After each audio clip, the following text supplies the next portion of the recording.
Tanzania hii, na mimi nataka niseme kwa dhati mbele ya wazee na viongozi wa dini, haitakiwi kuwa maskini.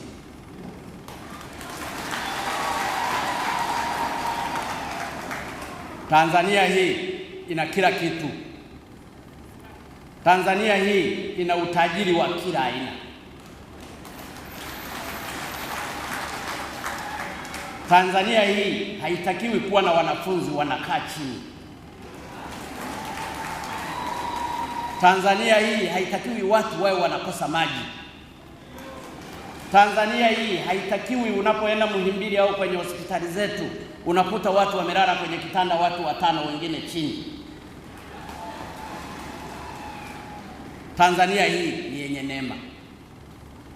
Lakini ni lazima tujue wapo watu wachache waliotufikisha hapa.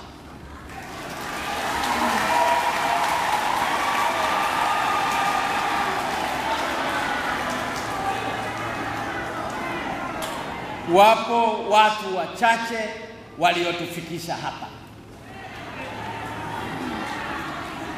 Mlituchagua kwa mioyo yenu yote. Mlimtanguliza Mungu mkasema tunataka ninyi muwe viongozi.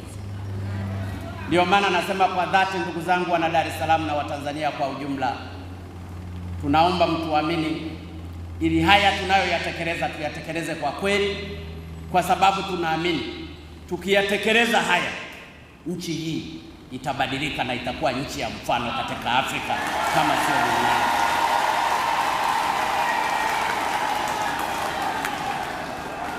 Ndugu zangu wana Dar es Salaam, ninyi wenyewe mmekuwa ni mashahidi mabilioni ya fedha za Watanzania zinavyotumika ovyo. Sitaki kutoa mifano mingi, lakini pamekuwa na mabaya ya ovyo yanayofanyika katika nchi hii, na ni kila sehemu, sio Dar es Salaam tu. Nenda wilayani, nenda mikoani, nenda kwenye vijiji, kila mahali. Kwa hiyo ifike mahali sisi wa Tanzania tujiulize, tulimkosea nini Mungu? Kwa nini Mungu asitusamehe kwa makosa yetu tuliyoyafanya? Ndio maana ninawaambia wazee wangu wa Dar es Salaam, mimi na serikali yangu tumejitoa sadaka kwa ajili ya Watanzania.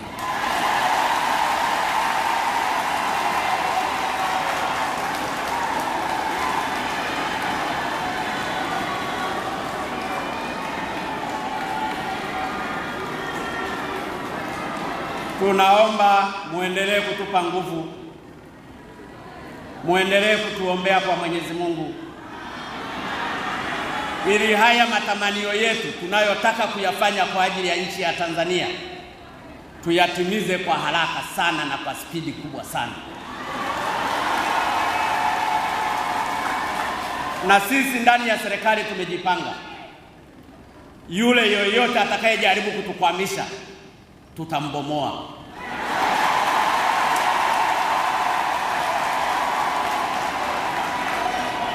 Tutambomoa kwa faida ya Watanzania, hasa wanyonge. Haiwezekani Watanzania kila mahali unapokwenda unakuta wanalia, wakati Tanzania ina rasilimali za kila aina. Ninyi wote wazee, mzee Mkali na wazee wengine mkiongozwa na baba wa taifa, mlihangaikia hii nchi tukapata uhuru miaka zaidi ya 50 iliyopita. Uhuru tumeshaupata. Sasa hivi kinachotakiwa ni maendeleo ya huo uhuru mliokuwa mkiutafuta. Na jukumu letu sisi kama vijana wenu ambao mmetutuma tufanye kazi, tutaitimiza kwa nguvu zote.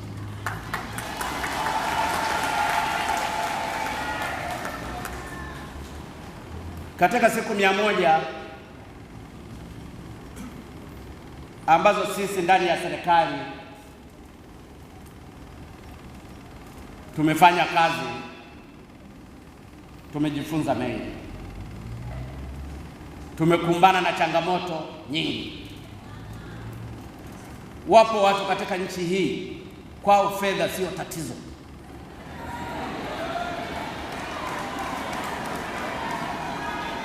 Na angalau basi zingekuwa hizo fedha wamezipata kwa uhalali.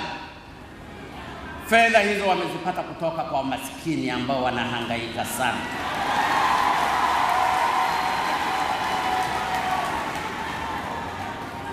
Kila tulipokuwa tukigusa kuna maajabu. Nilimtuma siku moja Mheshimiwa Waziri Mkuu kwenda bandarini, aliyoyakuta kule ni uozo. Tumeanza kuchukua hatua. Kila mahali ukigusa ni shida. Nilimtuma Katibu Mkuu wa TAMISEMI kwenda Bariadi kule, alikuta barabara moja kilomita 1 imejengwa kwa bilioni 2, na ni barabara ya halmashauri ya wilaya. Mimi nimekaa serikalini miaka 20. Barabara huwa kuna barabara kuu, kuna barabara za mkoa, kuna barabara za wilaya. Upana wa barabara kuu ni tofauti na upana wa barabara ya mkoa, na ni tofauti na barabara ya halmashauri ya wilaya. Katika barabara kuu, tangu nikae serikalini sijawahi kutengeneza barabara kuu kwa kilomita 1 shilingi bilioni 2. Lakini barabara ya halmashauri ya Bariadi kilomita 4.5 zimetengenezwa kwa bilioni 9.2. Viongozi hao wapo, mkuu wa mkoa yupo, mkuu wa wilaya yupo, mkurugenzi yupo, injinia yupo. Kwa hiyo ninapozungumza kutumbua majipu, ndugu zangu wa Tanzania, mtuunge mkono tuyatumbue kweli kweli.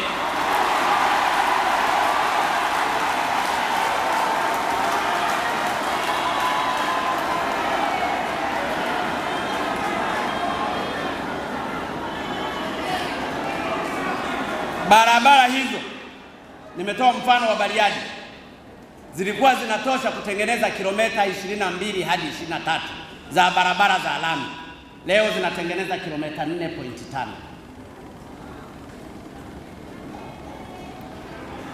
Juzi Mheshimiwa Waziri Mkuu ameenda kuangalia tu yale mafuta yanayoingia nchini. Kampuni ya Puma na kampuni ya Orex, zote zile serikali na share ya 50%. Iliyobaki ndiyo share ya makampuni yao ya mafuta. Kwa hiyo ni 50 kwa 50.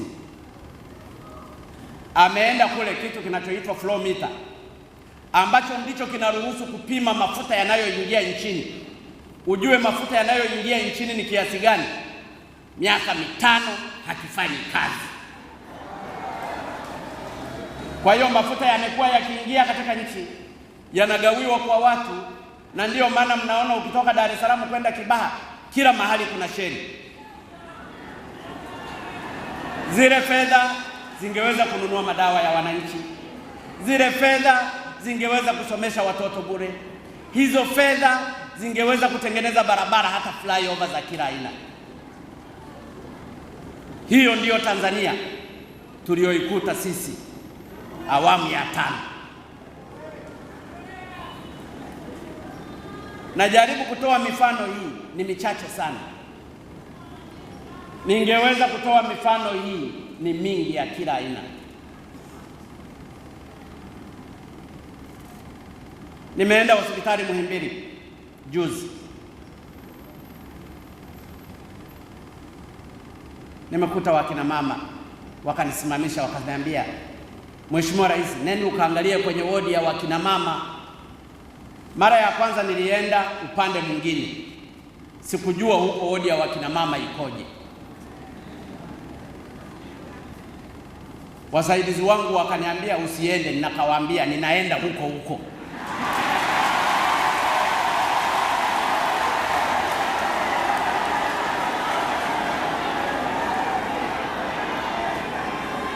Nilipoenda niliyoyakuta ni maajabu.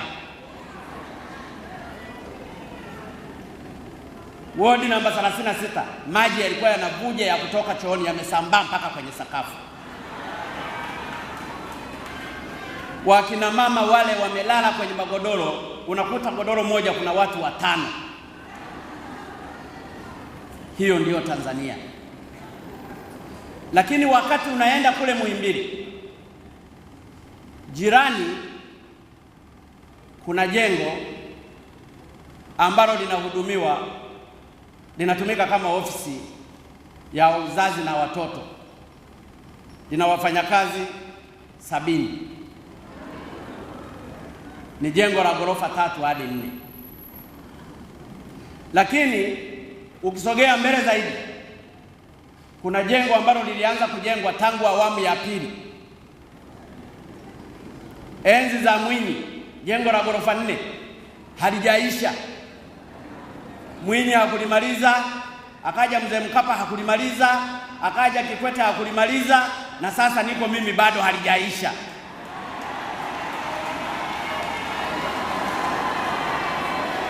Contractor anaitwa Masasi Construction Engineering. Lakini viongozi wote Muhimbili wapo, wameshindwa kumfukuza. Mimi nilipokuwa Wizara ya Ujenzi nikiwa waziri tu, nilifukuza makandarasi 3,000. Sijawahi kuona jengo la ghorofa 3 hadi 4 likajengwa zaidi ya miaka 20. Nafikiri limechukua rekodi duniani.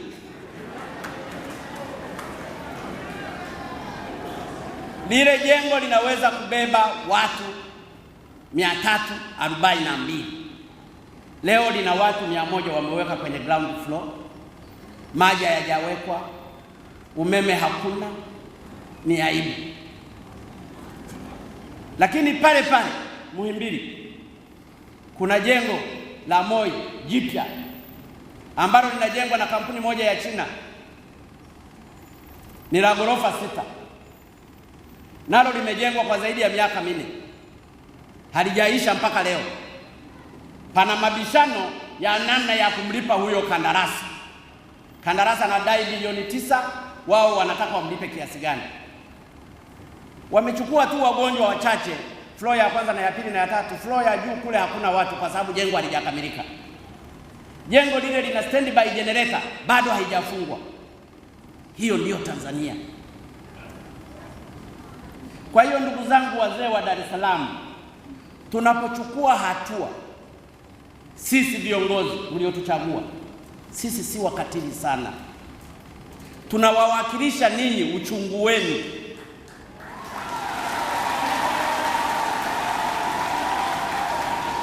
Ili Tanzania iwe njema. Ninafahamu mawaziri wangu wanafanya kazi nzuri sana. Wanajifunza lakini wanaendelea kufanya kazi. Ninawapa muda, na ninyi muwape muda, lakini na mimi mnipe muda tuweze kushughulikia hizi changamoto ambazo ni kwa ajili ya taifa hili. Kwa Muhimbili, kwa sababu nimefika mimi mwenyewe na niliahidi kulitatua hilo tatizo, na bahati nzuri waziri yuko hapa. Nimeshatoa maagizo. Lile jengo linalotumika kama ofisi kwa ajili ya uzazi na mpango sijui wa watoto na kadhalika, kama ofisi ambapo lina watu kama 70, ndani ya siku 2 ile ofisi ihame yote.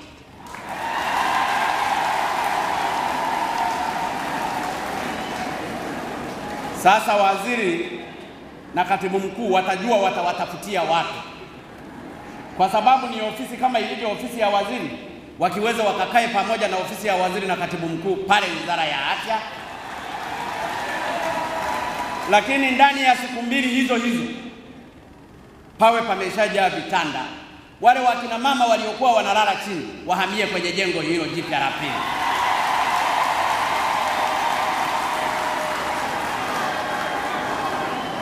Lakini nina uhakika lile jengo linalojengwa na Masasi Construction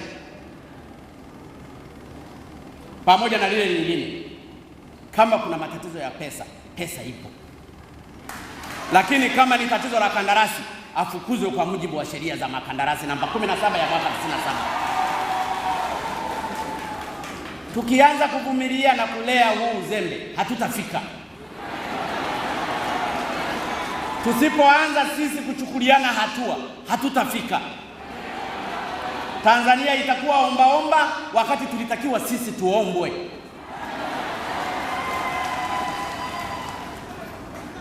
Ninawaomba wazee wangu,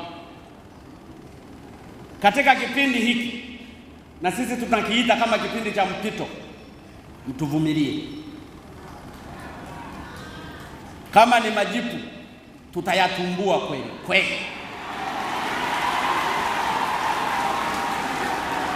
Likiota hapa tutalitumbua, likihamia huku tutalitumbua, likienda kichwani tutalitumbua, likienda mgongoni tutalitumbua, likienda kifuani tutalitumbua, ili majipu yote yaweze kuisha na Tanzania iende mbele.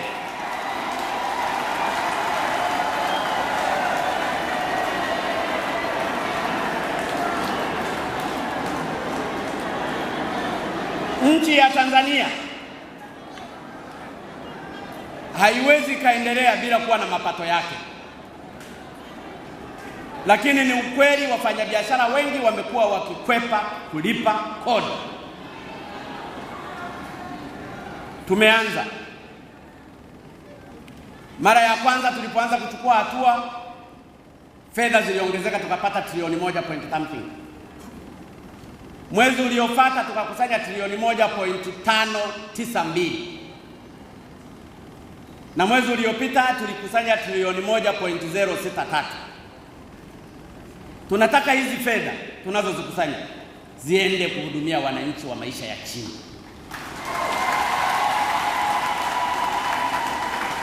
Hiyo ndiyo Tanzania tunayoitaka katika awamu ya 5. Hiyo ndiyo Tanzania tunayoitaka. Kwa hiyo mzee Mkali, na jina lako ni Mkali, nafikiri ni maana ile ile ya kuwa mkali. Sisi hatutafikia ukali wako, tutakuwa wakali, lakini tuhakikishe nchi inaenda.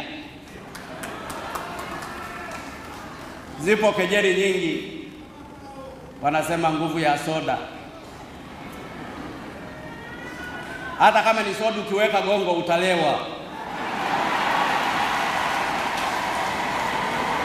Kwa hiyo hii ni soda special ambayo tumedhamiria kwa ajili ya kufanya kazi kwa ajili ya Watanzania.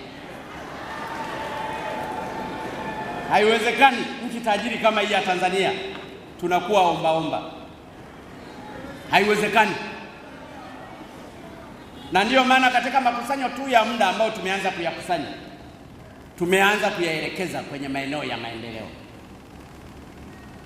Palikuwa na mradi wa Kinyerezi tu ambao umekwama tangu mwaka 2012. Wafadhili wa Japani walitoa dola za Marekani milioni 292. Tulitakiwa tuchangie 15%. Ili katika gridi ya taifa ziongezeke megawatt zaidi ya 240. Fedha hizo tumezitoa. Wa Japani, kampuni ya Sumitomo imeshaanza kufanya kazi, na mwezi unaokuja tunakwenda kuweka jiwe la msingi.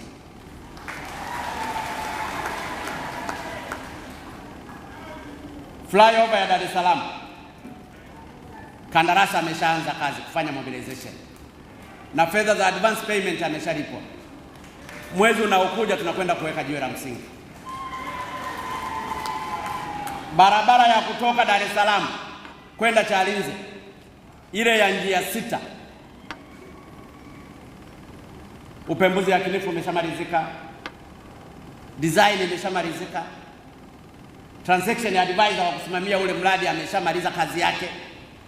Kuna makandarasi zaidi ya 12 wameomba kujenga, na ile barabara itakuwa na njia 6 na itakuwa na flyover 7.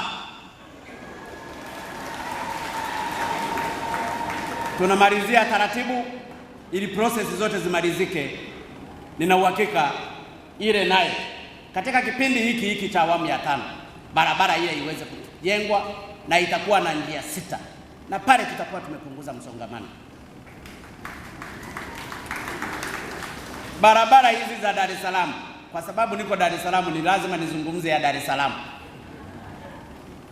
Tumeshapata fedha zaidi ya bilioni 260 za kuanza kujenga daraja lingine kutoka Coco Beach hadi kwenye hospitali ya Aga Khan zaidi ya kilomita 7.4, na daraja lile litapita baharini.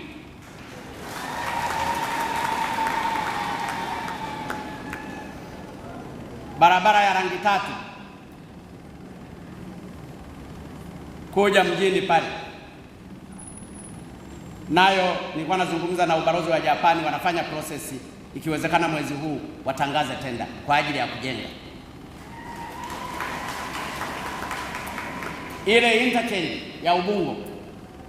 Benki ya Dunia walitoa fedha kwa ajili ya kufanya feasibility study na detail design. Wamekubali kutoa fedha karibu bilioni 67 kwa ajili ya kujenga interchange ambayo itakuwa na ghorofa 3 pale Ubungo. Nina uhakika watani zangu Wazaramo watakuwa na kwenda pale kufungia ndoa.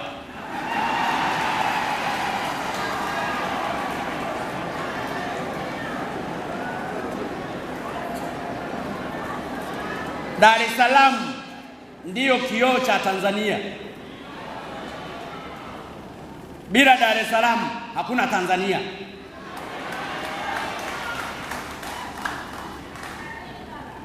Tuna mpango pia wa kufufua shirika letu la ndege, na ndiyo maana tumekuwa tunachukua hatua mbalimbali. Zingine ni ngumu, zingine zinaumiza baadhi ya watu. Yuko mmoja pale alikuwa anashikwa, anataka kubadilisha hela zake aweke kwenye akaunti yake bilioni 1.7 na mambo mengine mengi sitaki niyazungumze hapa kwa sababu yako kwenye utaratibu wa mahakama. Tunasubiri ndege moja, wafanyakazi zaidi ya 200 na kitu. Ni lazima tubadilike. Lakini ukitaka kununua ndege moja Airbus yenye watu zaidi ya 120 kwenye soko la dunia leo, ukiwa na bilioni 140 unanunua. Sasa kama makusanyo yetu ni matrilioni, kwa nini tusitenge kila mwezi?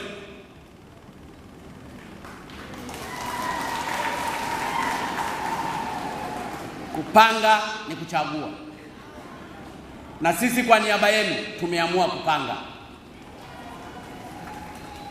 Na katika mipango yetu, lengo letu kubwa ni kuhakikisha Watanzania wanakuwa na maisha bora. Tuliahidi kutekeleza haya, ni lazima tuyatekeleze kwa nguvu zetu wote. Na ndiyo maana siku zote tumekuwa tukisisitiza, ndugu zangu Watanzania, tujifunze kulipa kodi. Ukienda hotelini, omba risiti. Ukienda dukani, omba risiti. Chochote utakachokwenda kununua, omba risiti, ili kusudi wafanyabiashara katika risiti ile kuna percentage ambayo inabaki ya serikali. Inayobaki ile ndio tunaipeleka kwenye huduma za wananchi. Tumezungumza wanafunzi wasome bure kuanzia darasa la 1 mpaka kidato cha 4. Changamoto Mheshimiwa Mkuu wa Mkoa ameieleza hapa. Lakini kwa Tanzania nzima wanafunzi walioingia darasa la 1 ni 1,337,000. Darasa la 1. Na hii inadhihirisha wazi kwamba kwa sababu Watanzania wengi katika nchi wamekuwa na maisha magumu, wamekuwa ni maskini, wamekuwa wanashindwa hata kupeleka watoto wao kwenda kuanza shule. Na kwa bahati mbaya wakipeleka shuleni michango inakuwa ni ya ajabu. Unaomba mchango huu, mwisho unaamua mtoto wako nenda ukauze vitumbua, ndio inaishia kule. Wao watoto wao wanasoma, watoto wetu hawasomi. Ndio maana tumesema elimu ni bure, changamoto zimetokea. Kila kitu kilicho kizuri kina changamoto zake. Nataka niwahakikishie wazee wa Dar es Salaam na Watanzania kwa ujumla, changamoto hizi tutazimaliza. Tulitenga bilioni 137 katika bajeti inayokuja. Tutawaomba waziri wa fedha na bunge, na uhakika wataturuhusu, Mheshimiwa Zungu yuko hapa, tuongeze mara 2 zaidi. Lakini kwa changamoto ya Dar es Salaam hii ambayo nimeona ninyi viongozi wa Dar es Salaam mmeanza kuchukua hatua, na niwapongeze sana wazalendo wa Tanzania ambao Mungu amewabariki akawapa kitu, na wao wameanza kutoa sadaka kwa ajili ya kuwasaidia watoto wao wasome. Nimemwona Mheshimiwa Makonda akihamasisha hili sana. Mheshimiwa Makonda, nakueleza hili limekujengea heshima kubwa. Kwa hiyo ukipanda hata cheo watu wasikuonee, kwa sababu you deserve it.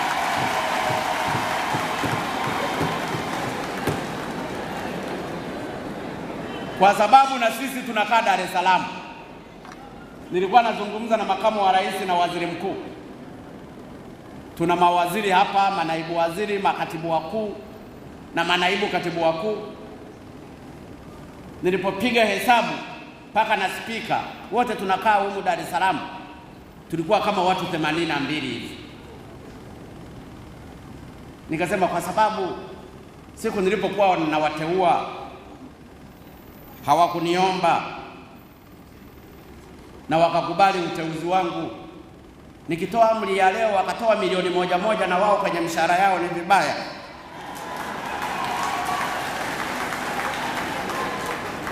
Kwa hiyo wakitoa milioni 1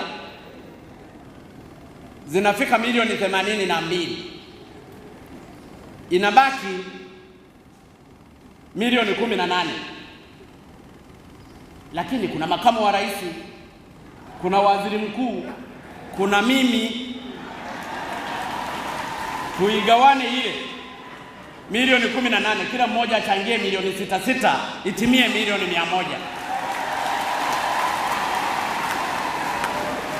Kwa hiyo tunaileta kwenye uongozi wa mkoa wa Dar es Salaam.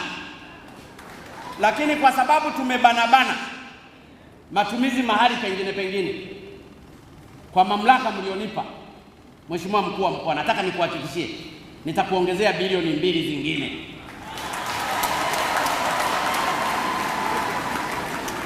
Bilioni 2 maana yake ni milioni 2,000. Ole wako sasa ukazitumie vibaya hizo.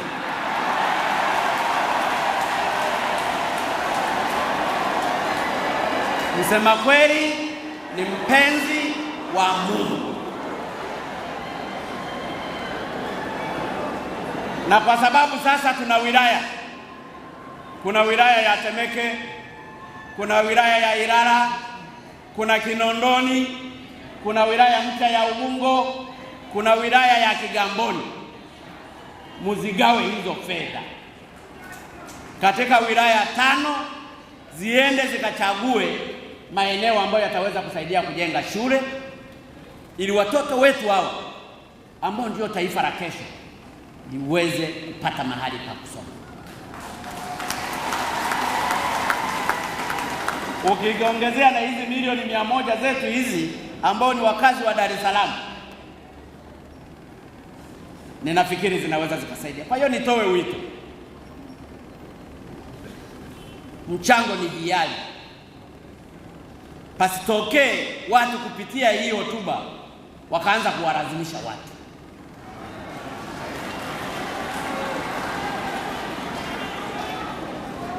Atakayeguswa kuchangia kwa ajili ya shule atoe.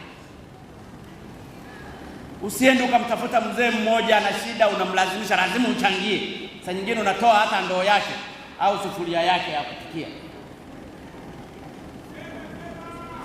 Wale watakaoguswa kuchangia wachangie, lakini mchango si lazima.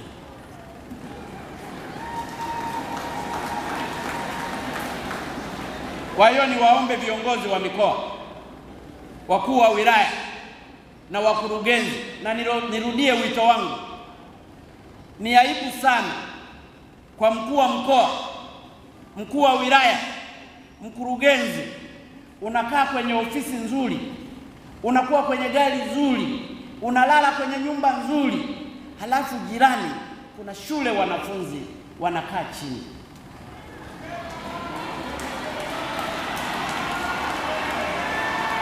Kama unajua kujipima vizuri, kiongozi huyo ujitambue kwamba hutoshi kuwa kiongozi.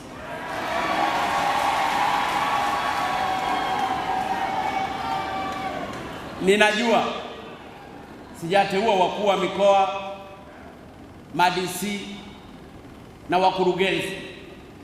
Nimefanya kwa makusudi ili niendelee kuwachambua vizuri ni wanani wanaotosha na wanani hawatoshi.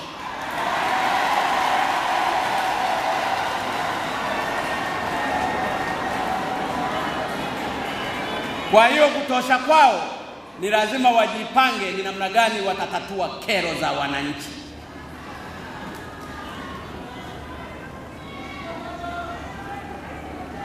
Ni lazima tufike mahali sisi viongozi tujue jukumu letu.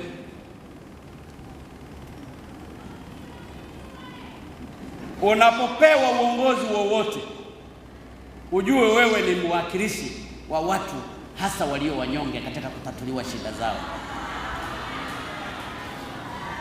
Niwaombe viongozi wenzangu tulio katika awamu ya 5, kila mmoja ajipange na ajitume namna gani atakuwa mbele katika kutatua shida za wananchi, na hiyo ndiyo thawabu ya pekee kwa Mwenyezi Mungu kwa kazi yake tutakapokuwa tunaifanya hapa duniani.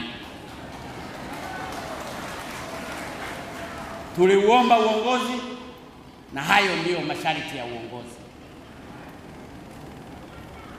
Lakini niwaombe viongozi pia na Watanzania wote, ninajua mmetupima sisi katika siku 100.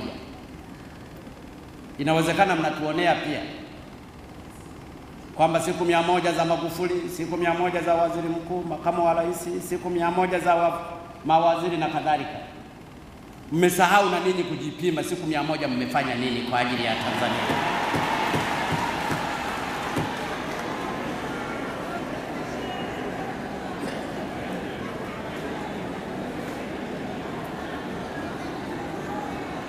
Kila mmoja wetu, kila mahali alipo, ana wajibu na yeye wa kujipima kwamba katika siku hizi 100 za awamu ya 5 ameifanyia nini Tanzania. Kama ni mkulima, umeifanyia nini Tanzania? Kama ni mvuvi, umefanya nini katika siku 100? Kama ni mfanyabiashara, umefanya nini katika siku 100? Kama ni muuza vitumbua, umefanya nini katika siku 100? Ili kwa umoja wetu, kwa pamoja, tutaijenga Tanzania iliyo nzuri na yenye neema. Haingii akilini. Kwa sasa hivi kila mahali kuna mvua zinanyesha, kila mahali madaraja yanakatika, lakini unamkuta kiongozi mmoja anasema hakuna chakula.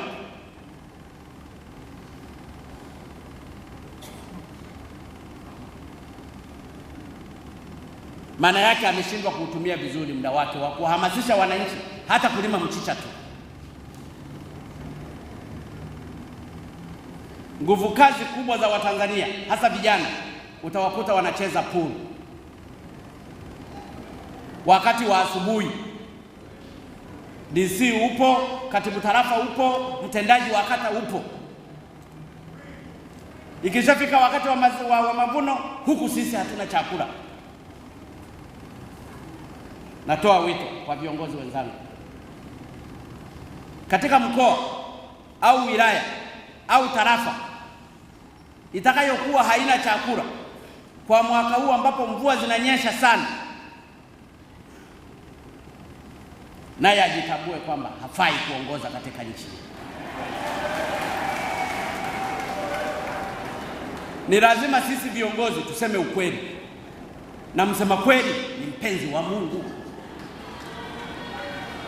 Na ndiyo maana kauli yetu tunazungumza na asiyefanya kazi na asile, na hapa ni kazi tu. Tumeshindwa kutoa huduma nyingi kwa watu wanaostahili kupewa huduma. Katika kampeni nilizungumza kwamba wazee watakao kuwa wanafikia umri fulani ni lazima tuanze sasa kuwapa hata fedha za kuwasaidia kuishi, kwa sababu wamefanya kazi kubwa katika nchi hii. Lakini hili haliwezi likawezekana kama kuna vijana ambao wanakaa hawafanyi kazi.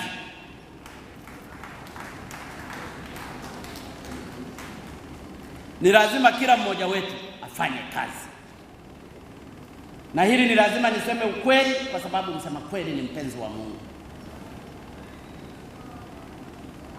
Kwa hiyo Mheshimiwa RC wa Dar es Salaam, ninajua watakuuliza sana wakuu wa mikoa wenzako kwamba nitateua lini wakuu wa mikoa, wakuu wa wilaya. Kwanza tarehe ya kuteua hutaijua na wao hawataijua.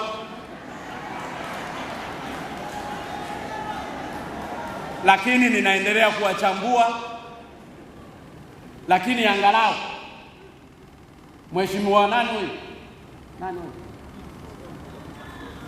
Makonda umeshajihakikishia kwamba angalau utakuwemo.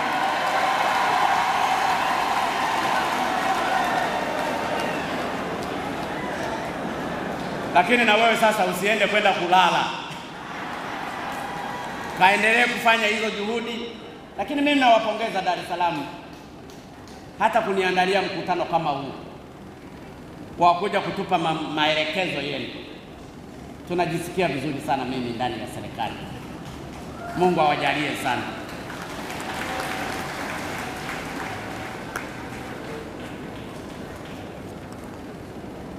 Waheshimiwa wazee wa Dar es Salaam na Watanzania kwa ujumla,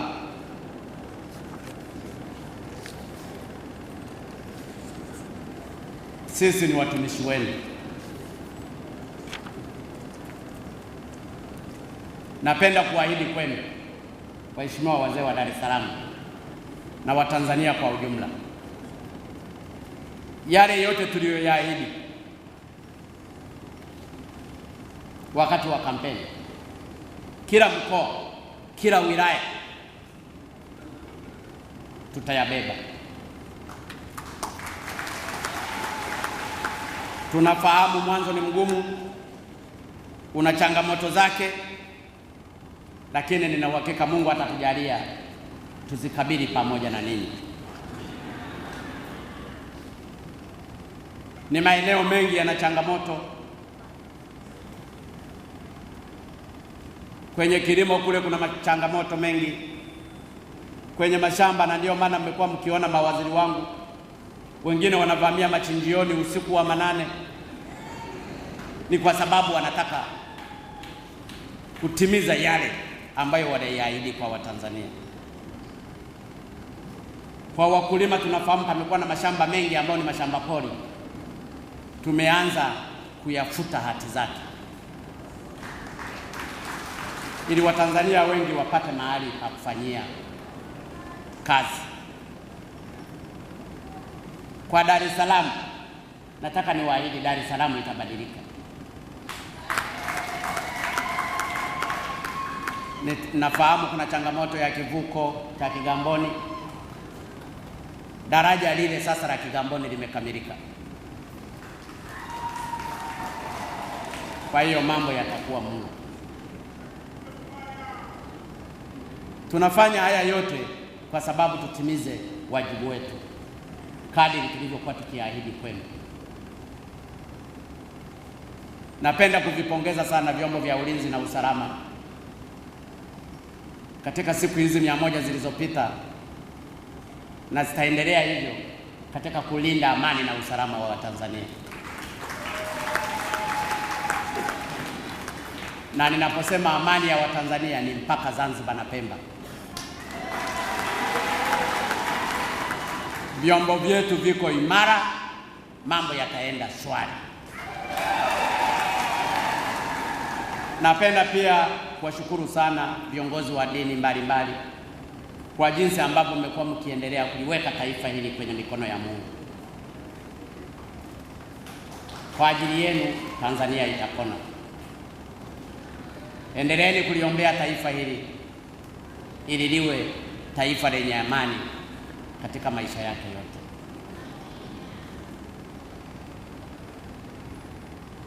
Kuhusu mipango ya maendeleo ya miaka mitano, yako mengi ambayo tumeyapanga, ikiwa ni pamoja na kujenga uchumi wenye viwanda.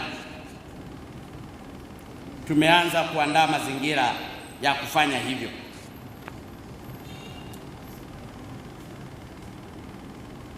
Nipende pia kuchukua nafasi hii kuwashukuru sana waandishi wa habari.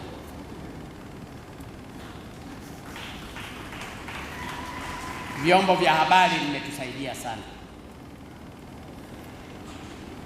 Mumeisaidia sana serikali hii. Naomba msichoke.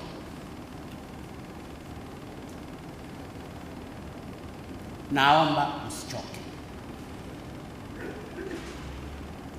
Mnatoa elimu ya kutosha, mnatoa maelekezo ya kutosha, na sisi ndani ya serikali huwa tunafuatilia.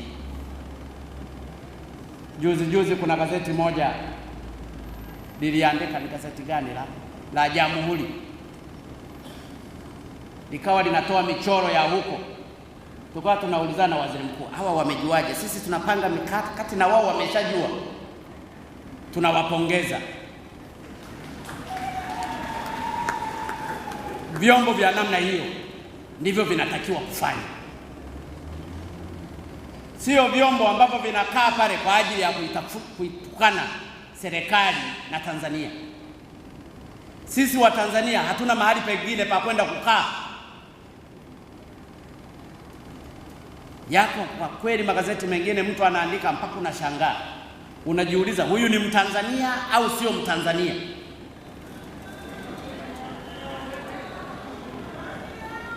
Yeye kila kitu ni kuichafua tu Tanzania, kana kwamba yeye pakitokea machafuko hapa ana mahali pengine pa kwenda kukaa. Lakini kwa ujumla vyombo vingi vya habari vimekuwa very supportive kwenye government hii. Nawapongeza sana, keep it up. Na ndio maana nimeweza kutoa mfano, nimetoa mfano wa gazeti la Jamhuri lilivyotoa uozo kule kwenye flow meter. Tunataka magazeti mfanye hivyo. Pakitokea kuna uozo mahali, uandike. Sisi tunasoma. Sisi wote ni Watanzania. Sisi wote tuna wajibu wa kuipeleka Tanzania mbele. Na tuiweke Tanzania yetu kwanza. Hakuna mtu atakayeisemea uzuri wa Tanzania. Ni vyema sisi wa Tanzania tuisemee Tanzania mazuri, ili hata wa nje watatusemea mazuri. Kuhusu swala la uchaguzi wa Zanzibar,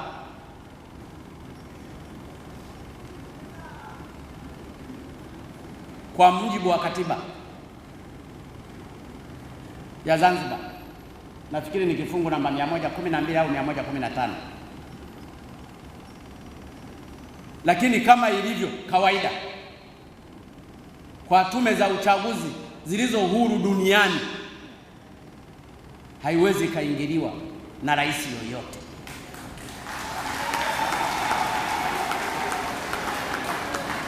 Ni kama ilivyokuwa neki ya Tanzania na zeki ya Zanzibar.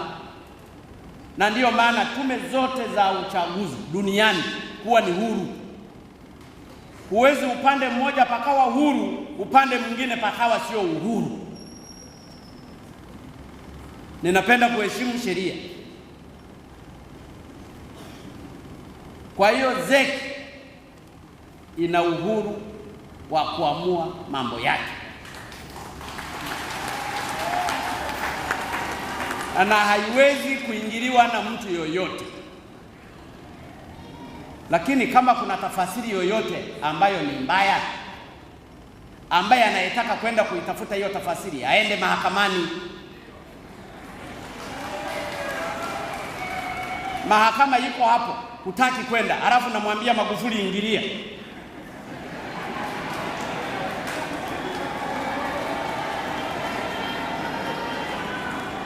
Sinenda mahakamani wakatowe tafasiri iliyo ya haki. Kwa hiyo siingilii, nitaendelea kukaa kimya.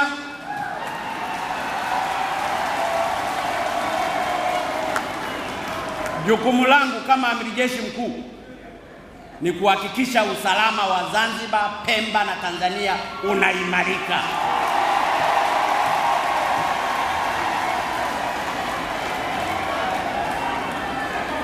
Yoyote atakayefanya fyoko mahali popote, iwe Ukerewe, iwe Nachingwea, iwe Dodoma, iwe Dar es Salaam, iwe Pemba, iwe Zanzibar, wajue vyombo vya usalama vipo kwa ajili ya kuwashughulikia hao.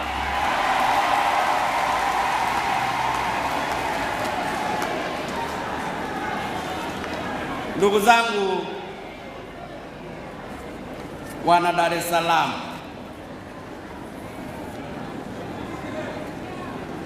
na Mheshimiwa Mzee Mkali na wazee wangu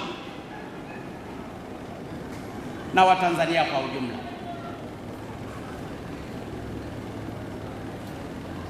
napenda niwashukuru sana Watanzania wote. Na ninaposema Watanzania wote, maana yake ni Watanzania wa vyama vyote, Watanzania wa dini zote, wa makabila yote. Tudumishe amani yetu, tudumishe mshikamano wetu, tudumishe umoja wetu wa Watanzania. Katika umoja na amani wa Watanzania itatusaidia sisi viongozi wenu kufanya yale tuliyoyaahidi. Huwezi ukajenga kiwanda, huwezi ukatengeneza barabara, huwezi ukatoa elimu bure wakati mahali hapo hakuna amani. Tushikamane kwa umoja wetu katika kuhakikisha Tanzania yetu inakwenda mbele. Napenda kuahidi kwenu wana Dar es Salaam na Watanzania kwa ujumla, kwa niaba ya serikali ninayoiongoza, sisi tuko makini.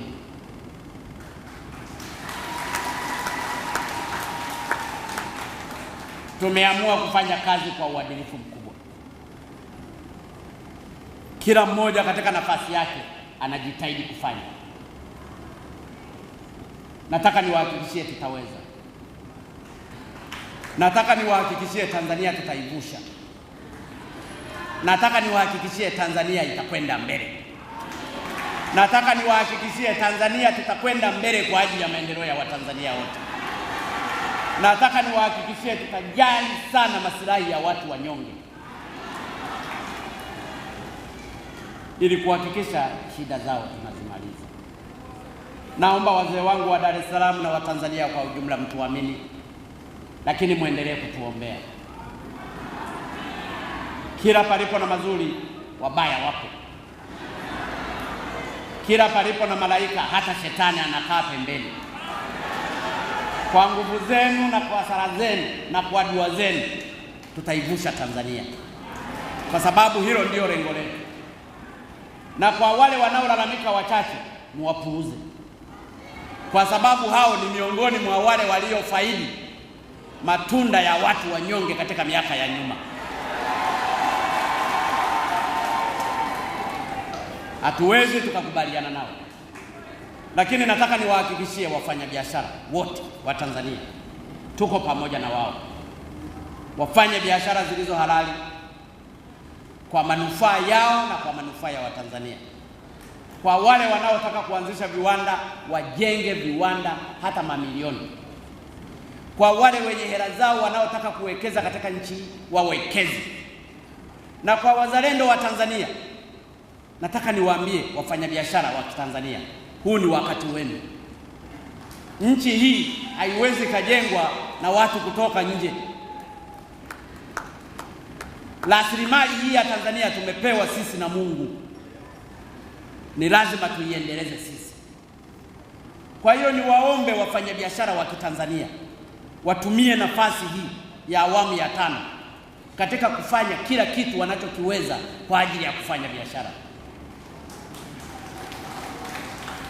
Ukianzisha kiwanda cha matunda, fanya. Hata kama pangekuwepo na kiwanda cha vitumbua, wewe tengeneza kusudi unasafirisha mpaka upeleke nje. Tunataka Tanzania iende mbele kwa faida ya Watanzania wote. Sapoti ya serikali yangu na wizara zangu zitawapa sapoti kubwa. Mheshimiwa mzee wetu, mwenyekiti wa wazee wa Dar es Salaam, waheshimiwa viongozi wa dini, wazee wa Dar es Salaam wote na Watanzania kwa ujumla, niliona nizungumze haya. Na saa nyingine unapozungumza na wazee ni lazima uwe mwangalifu, kwa sababu unaweza ukakosea halafu katandikwa viboko hapo. Lakini kama yapo wazee wangu niliowakwaza, mnisamehe. Lakini nimezungumza haya yote kwa sababu ya uchungu wa Tanzania yangu. Nimezaliwa Tanzania, nimekulia Tanzania, mimi ni Mtanzania, nitafanya kazi Tanzania, nitafia Tanzania, nitazikwa Tanzania.